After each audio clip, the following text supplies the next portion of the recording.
Hello guys, আমরা এসেছি গাগনাপুরে।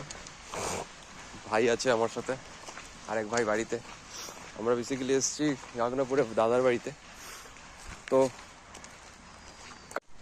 তো কালকে গিয়ে সব চার ফার নিয়ে এসেছিলাম। অ্যাকচুয়ালি প্ল্যান হয়েছে আমরা মাছ ধরবো। দাদা এখানে একটা পুকুর নিয়েছে, তো ওই পুকুরের মাছ ফাছ ছেড়েছে। তো গ্রামে আসলে একটু অন্যরকম এনভায়রনমেন্ট, সমস্ত এনভায়রনমেন্টই একদম আলাদা। আমরা যখন যেখানে থাকি ওখানেকার এনভায়রনমেন্টের সাথে এটা কমপ্লিটলি ডিফারেন্ট। তো কালকে ভাই আমরা সবাই গেছিলাম, মাছের চার নিয়ে এসছে, ও যাচ্ছে। আমার হাতে ছিপ সব বানিয়ে নিয়ে এসেছি, জানি না, কোনো আইডিয়া নেই আমাদের কি করে কি করতে হয়। তো এটা হচ্ছে গ্রাম বাংলা।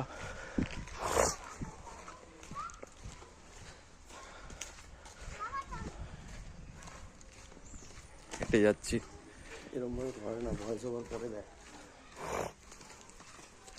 এই সমস্ত ঘুঁটে দিয়ে জ্বালানি বানানো।